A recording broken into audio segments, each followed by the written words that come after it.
хурлын гишүүн, засгийн газрын гишүүн, эрчим хүчний сайд, Улаанбаатар хот дахь Увс аймгийн нутгийн зүйлийн дарга Баттогтхын Чойжилсүрэн хөрөлцөөрсөн хатагтаа ноёд зочид төлөөлөгчд Увс нутгийн уугуул Улаанбаатарчууд таа бүхнийхээ амрыг ирж эрүүлэг аз жаргал сайхан бүхнийг хүсч мэнчилье. 2025 онд уугуул нутгийн маань 100 жилийн ой тохионоо. Улаанбаатар хотод Увс аймгийн нутгийн зөвлөлөөс энэ арга хэмжээг аймгийн иргэдийн хурал, аймгийн засгийн тамирын газраас байгуулагдсан ажлын хэсэгт туслах зорилготойгоор 2024 оны 9 дугаар сард шийдвэр гарч энэ ажлын хэсгийн ахлагчаар миний бие томлогдсон. Ажлын хэсгийн дэд ахлагчаар улсын хурлын гишүүн Цогт Гэрэл, улсын хурлын гишүүн Заяав ол бид гурав одоо томлогдсон ажиллаж байгаа гэдгийг хэлье. За Увс аймгийн Улаанбаатар хотын нутгийн зөвлөлөөс ойтой холбоотой эхний ажил арга хэмжээг бол 2024-өөс 2025 онд шилжих Увс аймгийн Улаанбаатар хотын нутгийнхны шинжилгээ зохион байгуулах ажил эхэлсэн. Үүний дараа аймгийн иргэдийн хурал, засаг даргын тамирын газраас аймгийн төв дээр хандивын аян нэгийг зохион байгуулсан байна.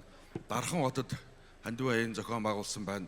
Эрдэнэт хотод хандивын аян зохиогоод өнөөдөр Увс аймгаас гаралтай Улаанбаатарчууд бидний ээлж тохиож байна. Бидний урилгыг хүлээж аваад хөрөлцөөрсөн нутгийн ах дүүс таа бүхэнд бид чин сэтгэлийн талархал илэрхийлж байна.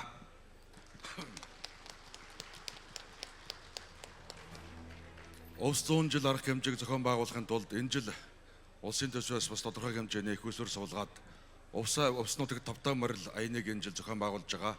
Та бүхэнд нэг гэгээтэй мэдээлэл дуулгая. Өнгөрсөн жил манай Боршоо бомбд зорчигч нэвтрэлтээр эхний 3-д орсон. Чингис хаан бомбд байгаа. Алтан булаг бомбд байгаа. Замун үд бомбын өмнөр манай Боршоо бомбд 134 мянган жуулчин хүлээж авснараа эхний 3-р байрт орсон гэдгийг бас дуулгая. Нутгийнхаа ойг дэмдэглэхээс гадна бид нар мэдээж нүсчүүд бид нар нутгийнхаа ойг сайхан дэмдэглэхийн төлөө хичээл зүтгэж ажиллах болно. Түүнээс гадна ганц нэг удаа ой дэмдэглэж өнгөрөх биш. Энэ ойгоо далимдуулаад энэ ирж байгаа жуулчдын тоог магадгүй их айхтар өсгөж чаддгүй маа гэхэд энэ хэмжээнээс нь буухгүй тогтмолжуулах зорилго бидний өн байна. Тийм учраас ой зохион байгуулахын хажуугаар энэ аялал жуулчлалын салбарыг тэргүй эхний ээлжинд ойрын ирээдүйд бол тогтмолжуулах ийм ажлууд хийгдэж байгаа гэдгийг та бүхэнд хэлье.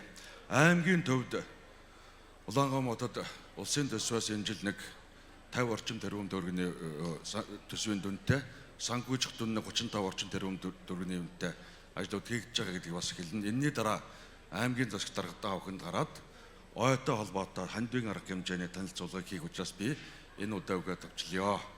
Улаанбаатарт байгаа Увс нутгийн ах дүүс та бүхнийг хандивын аяндаа идэвхтэй оролцохыг бас нутгийн зөвлөлийн зүгээс хичээнгүйлэн хүсэж байна.